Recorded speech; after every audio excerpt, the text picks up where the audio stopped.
I tend to spend most of my time in the studio working with various materials like wood and clay and metal, and I use rubber and resins to turn those clay sculptures into finished pieces, and when it gets busy, it also gets a bit messy. The things I make are usually inspired by the materials I use. Sometimes I will jot a few ideas down before I start a piece of work, but most of the time I tend to just jump straight in and let the clay in my hands change the picture in my head as I go along. So after a while, the way the light hits the marks in the clay I've made with my modelling tools, something emerges and it starts to tell its own story.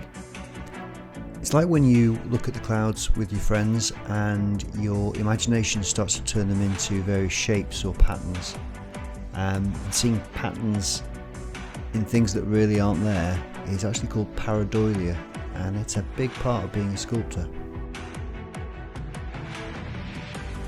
I produce abstract sculpture, and abstract means a simplified likeness of something. Sometimes people will easily recognise the shapes and the form I make. Other times people will see something completely different. But either way, this is the great thing about abstract art. It means that everyone and anyone can view a certain piece and make sense of it in a unique and individual way.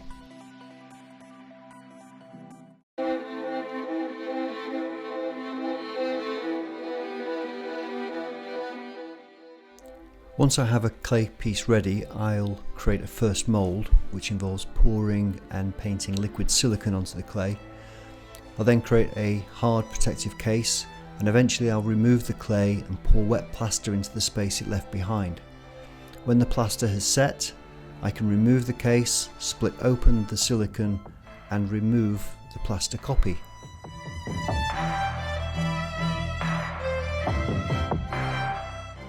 My biggest influences remain sculptors like Henry Moore and Barbara Hepworth, who really led the way in establishing British modern sculpture and have influenced generations of sculptors ever since. Sculptors like Alberto, Giacometti and Eric Gill, who worked around the same time, also have a great influence on my work. Being able to create and get lost in the act of creating is part of what makes us human. Whether it's art, whether it's sculpture, music, maths or English, or even science, creativity is what allows us to open up our minds, it allows us to relate better to others, and it also broadens our views of the world around us.